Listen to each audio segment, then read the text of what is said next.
state in any borders.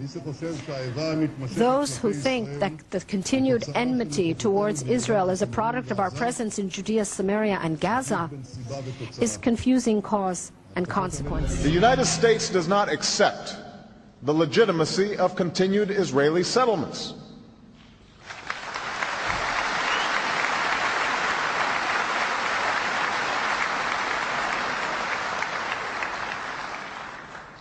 This construction violates previous agreements and undermines efforts to achieve peace. It is time for these settlements to stop. Tonight, I think this hour is one of the some of the most shocking stuff that we have shown you. It will take the breath away from you on a couple of occasions, I believe. Tonight, we're going to take another look at our Green Job Czar, special advisor, as the president likes to call him. His name is Van Jones. All he wants to do is create green jobs, right? Wrong. I hate to intrude with the facts here, but let's listen to Van Jones in newly discovered audio and video in his own words. Now, granted, we did have to go back into a time machine way back. I mean, I don't even know how old President Barack Obama was when this event happened. It was clear back way before April, in March of this year. Yeah, we had to go all the way back to past March, to the Power Shift 09 conference. This was just weeks before he was appointed as our president's special advisor. He has many things to say. We will start here. This movement is deeper than a solar panel. Deeper than a solar panel. Don't stop there. Don't stop there. No, we're going to change the whole system. We're going to change the whole thing. We're not going to put a new battery in a broken system. We want a new system. We want a new system. Okay, you could hear that out of context and say, okay, well, what is he talking about? Oh, that Glenn Beck's saying that he wants a new system. He's going to change the whole government.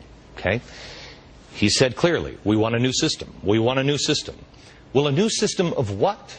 Is he talking about more than just solar panels? He is the Green Jobs advisor. Let's listen again, but this time, let me open it up a bit. Listen to the entire context of this statement. He is saying that we cannot be only about new forms of energy. Listen.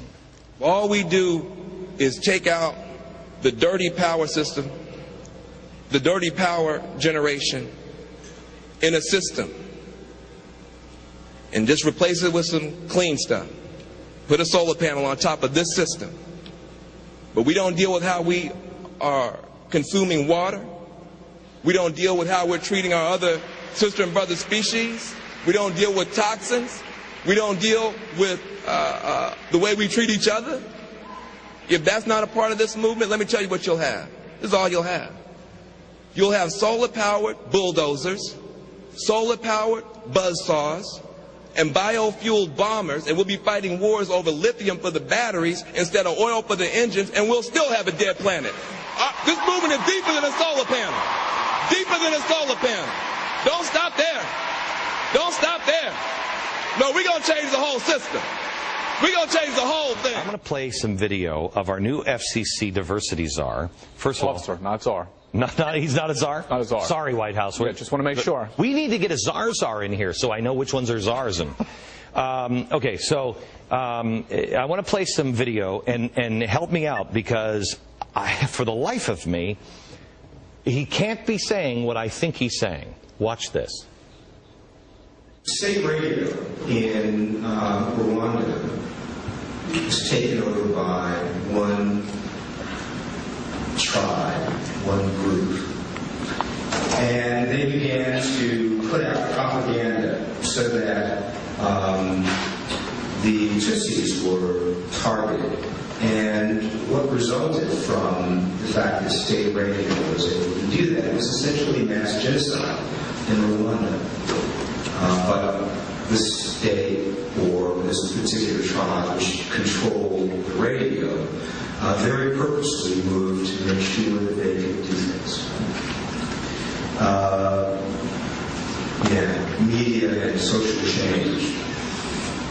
In Venezuela, Chavez really had an incredible revolution, democratic revolution, to begin to put in place things that were going to have an impact on the people in Venezuela.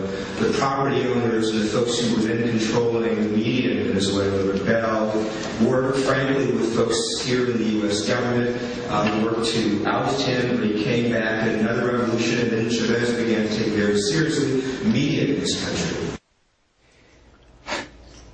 America, I hope to God that takes your breath away.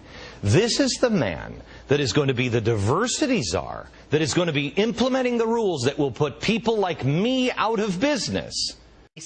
But I want to go back to something that Dick Durbin did, because there's power, as you know, in the language of the law. That Dick Durbin amendment said affirmatively the government will seek out media ownership. You know what that means? It means that they are going to push forward and make sure that media diversity takes place. Now, why is that problematic to Christian broadcasters? Push aside conservative broadcasters. Let's go to Christian communicators, because we're not just talkers. We're talkers whose message has an impact on someone's eternity. Ours is a profound message.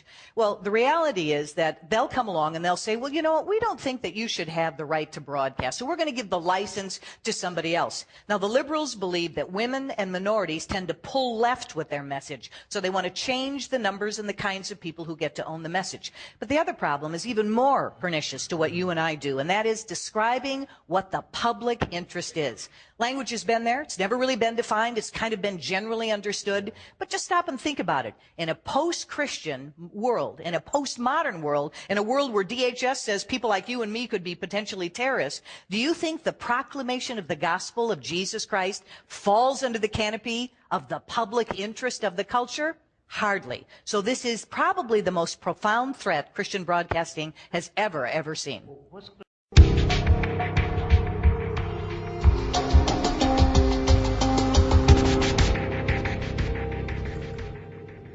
Iran provides a new and I think extremely alarming phenomenon. ما بالاخره یک نظام ضد آمریکایی هستیم. آمریکا با ما دشمن، ما با آمریکا دشمنی. What makes this particularly important and dangerous is the possession of nuclear weapons.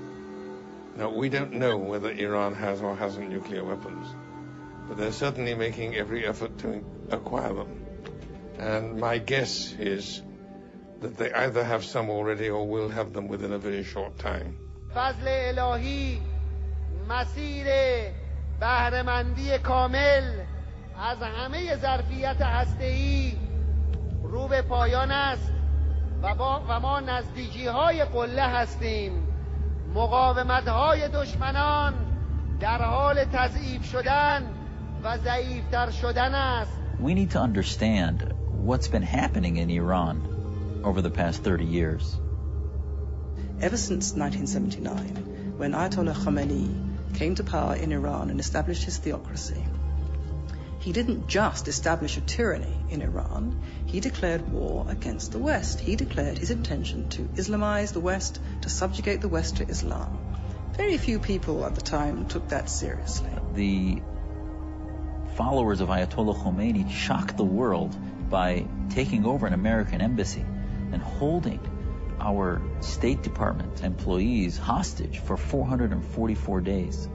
And what that was a statement against the West, a statement against America, and making it clear to their population and to all the Islamists of the world that theocratic Islamism stood against American liberty and Western freedom. We know that the Iranian government is working very hard to develop a nuclear weapons program, as well as other kinds of weapons of mass destruction programs. Iran's nuclear program is thought to be spread over at least 50 sites. They could, at least in theory, enrich uranium to 90%, weapons grade, requiring some 2,000 centrifuges spinning to supersonic speeds. قدرت آمریکا رو به اضمحلال است. قدرت پوشالی و سلطه شیطانی آمریکا بر جهان رو به نابودی. I would regard this as a real danger at the present time, the acquisition of nuclear weapons and their control by Ahmadinejad.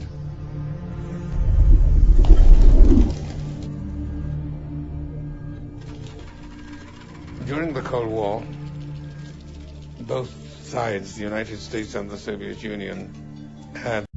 If I'm asked to sum up my message to America at the present time, I would sum it up in 2 words: wake up.